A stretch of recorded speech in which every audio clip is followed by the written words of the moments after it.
Notes 4.6 are on finding equations of lines. This is the second day of notes on this topic. So question number 1 says find the equation of a line that passes through -4, 7, and 4, 5. And then it asks us to graph the line. So the first thing that we need to do is ask ourselves, how many things do I need to know in order to find the equation of a line?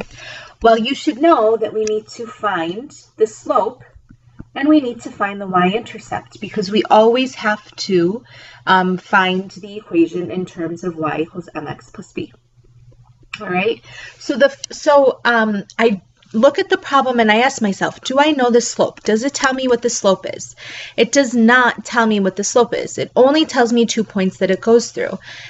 Does it tell me the y-intercept? No, it doesn't tell me that either. So what I need to do is I need to find both pieces of information. Well, we know how to find the slope if I have 2 points. Remember, the formula for slope is y2 minus y1 over x2 minus x1, which is something you guys have gotten good at.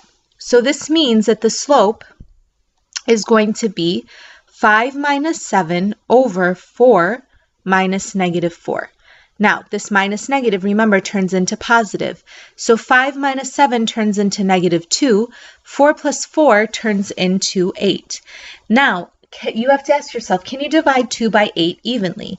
Unfortunately, you can't, so you would need to reduce it. Well, when you divide -2 by 8 and you reduce it, they're both divisible by 2, so your slope would end up being -1/4. So now I know what the slope is. It's no longer a mystery. Okay, so now I need to figure out, how do I find the b?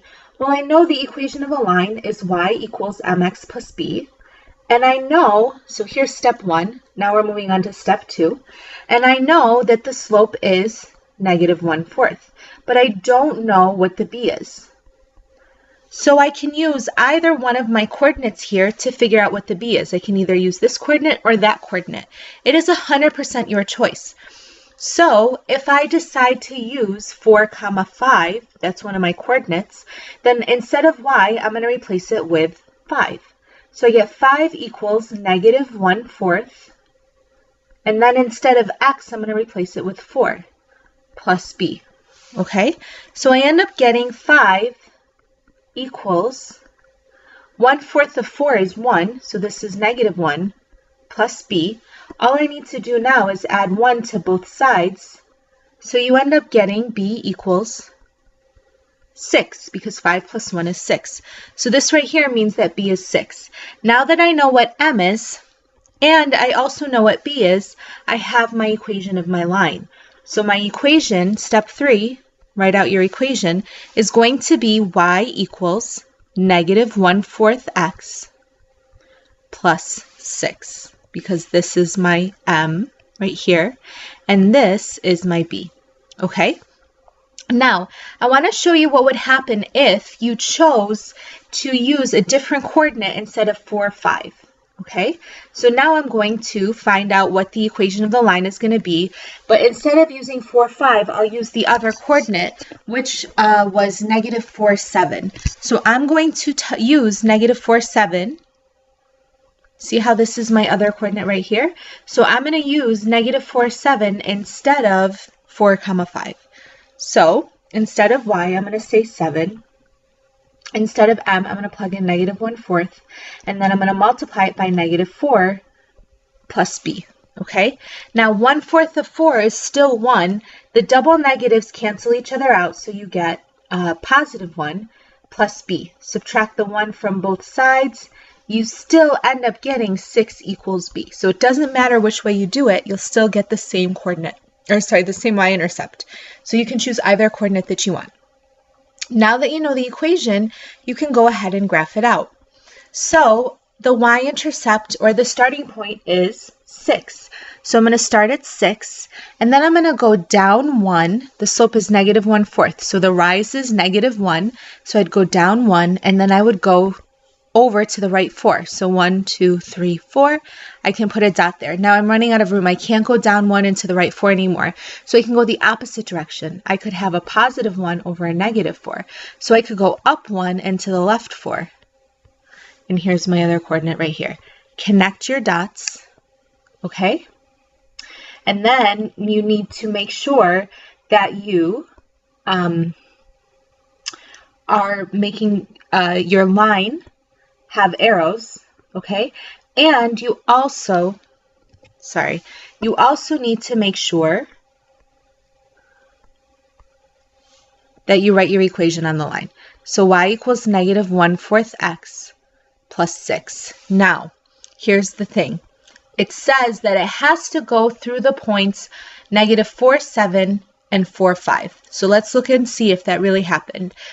Negative 4, 7 is to the left 4 and up 7. So here's negative 4, 7. It went through that point, okay? And then 4, 5 is to the right 4 and up 5. It also went through that point. So I know I'm good to go for this question because the line went through both points. All right, number 2 says find the equation of a line that passes through 5, 8, and 5, 1. This one's trickier, so make sure you really understand what it is that I'm talking about here. So you need two things. You need the slope and you need the y-intercept. So let's find the slope. Well, the formula for slope is y2 minus y1 over x2 minus x1, okay? Now, in order to figure this out, I'm just going to plug in my information. So I would end up getting 1 minus 8 over 5 minus 5. Well, 1 minus 8 is negative 7. 5 minus 5 is 0. Now, we talked about what happens if you divide by 0. It's impossible. You cannot divide negative 7 into 0 pieces. So that means that we have an undefined slope.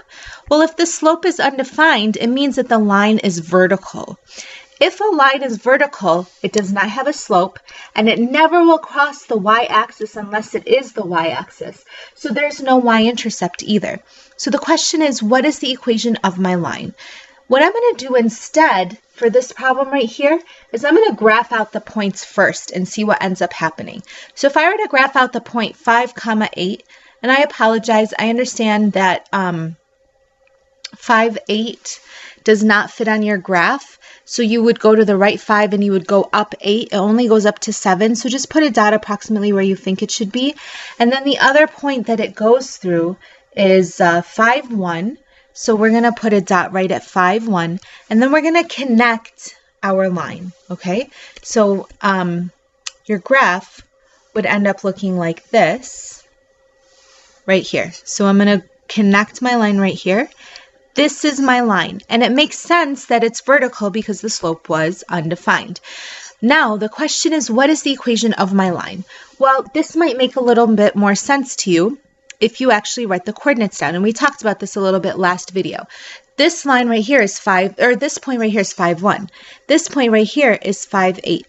I'm going to just now randomly choose random points on the line. This point right here is 5, negative 3.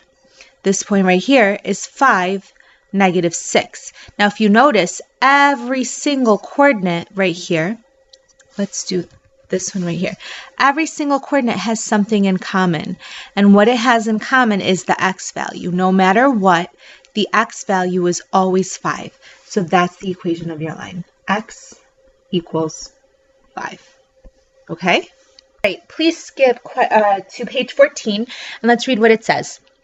Every linear relationship can be represented in 4 ways, either in words, in a table, in a graph, or in an equation.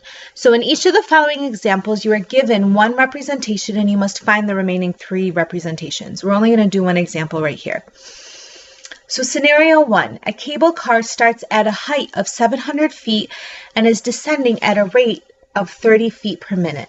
Okay, so when we have a problem like this, we can figure out our information that we need. So first thing I need to do is identify what are my 2 variables. Well, you have a height of 7 feet in terms of feet, right? And then you have time. So every minute, the cable car is descending 30 feet.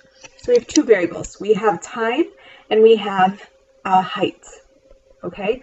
But the question is, which one is which? Well, you have to ask yourself, which one is the independent variable? The independent variable is time because time will go on no matter what. The dependent variable is height because the height depends on the time. Okay? So that means that x is the time and y is the height. Okay? So at the beginning, when no time has passed, your cable car is at a height of 700 feet. Okay, after 1 minute passes, it's 30 feet lower because it's descending at a rate of 30 feet per minute. So now it's at 670 feet. Okay, after 2 minutes, it's at 640 feet. And after 3 minutes, it's at 610 feet, so on and so forth. So that's how you represent it in a table. Well, how do you represent it in a graph? So first of all, you got to label your axes. Time is your independent variable. So we're going to label this right here as time in minutes. Okay, and your height is your dependent variable. So we'll label this as height in feet. Okay, now our maximum height where it starts off is 700 feet. So we got to make sure we can fit all the way up to 700 on our graph. So if I go up by 100, it'll fit. So this would be 100, which means that this would be 200, 300, 400 right here, 500, 600, 700, 800, right? So on and so forth, okay? I'm only doing every other box so that it doesn't get crowded, okay? And then time in minutes, I can go up by 1 minute each. So this would be 1, so this would be 2, 3, 4, 5, 6, 7, 8, 9, 10, okay? Now what I need to do is graph out my points. Well, at time 0, it was at 700 feet. So this is where it starts off at. And hopefully you understand that this is your y-intercept. It's your starting amount, okay? After 1 minute, it would be at 670 feet, which is right there, okay? And I apologize, it's hard to graph it out accurately on the computer, so try your best while you're doing this, okay? At time 2 minutes, it was at 640 feet. And then after 3 minutes, it was at 610 feet. And it would keep going down by 30 feet every minute. So this is what it would end up looking like right here, okay? And then you would connect it. You should get a straight line, just like that, and there's your graph. Okay, now in an equation, well, y equals mx plus b is the general equation of a linear relationship, where m is the slope, but remember, we also call the slope your rate, okay, how fast something is changing, and b is your y-intercept, but your y-intercept is always your initial amount, okay? So in this problem, your slope is your rate. It's going down at a rate of negative 30 feet per minute, okay? And your y-intercept is your starting amount, so it's 700 feet. So that means that your equation would have to be y equals negative 30x plus 700. Here's the m, here's the b. Okay?